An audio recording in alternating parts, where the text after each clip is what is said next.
কুমিল্লার চান্দিনা উপজেলার সুহিলপুর ইউনিয়নের অলিপুর গ্রামে ধান কাটতে আসা শ্রমিকদের হাতে এক বৃদ্ধা গৃহকর্ত্রীকে শ্বাসরুদ্ধ করে হত্যার অভিযোগ উঠেছে। এই ঘটনায় নিহতের ঘর থেকে নগদ ৭০,০০০ টাকা ও স্বর্ণালংকার লুট করে পালিয়েছে অভিযুক্ত শ্রমিকরা। এতে পুরো এলাকায় চরম চাঞ্চল্য সৃষ্টি হয়েছে। স্থানীয় সূত্রে জানা যায়, শ্রমিক সংকটের কারণে রংপুর থেকে আসা একদল শ্রমিককে ধান কাটার কাজে নিয়োগ দেন কৃষক আব্দুল বাতের মোল্লা। গত ২৭শে এপ্রিল শ্রমিকদের কুমিল্লা ক্যান্টনমেন্ট এলাকার শ্রমিক হাট থেকে ভাড়া করে আনা হয়। শনিবার রাতে পরিবারের সদস্যরা আলাদা কক্ষে ঘুমিয়ে পড়েন। পরে ভোর রাতে শ্রমিকরা ঘরে থাকা বৃদ্ধা সমীরণ বেগমকে হাত পা বেঁধে শ্বাসরুদ্ধ করে হত্যা করে বলে অভিযোগ পাওয়া গেছে।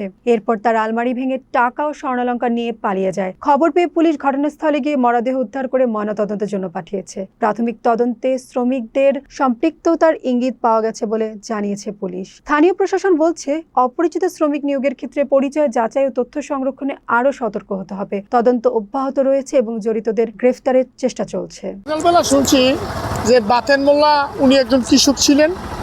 উনি ২০-২৫ কানি জমি উনি কি ধানের জমি করেন।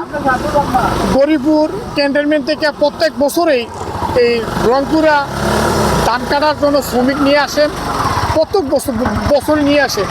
কিন্তু আজকে শুনলাম ওনার ওয়াইফে নাকি ওই ধান কাটার যে শ্রমিকরা নাকি স্বর্ণ অলংকার, টাকা পয়সা, মেয়ের মৃত্যুবরণ মেয়েরে নাকি তার নিয়ে যান।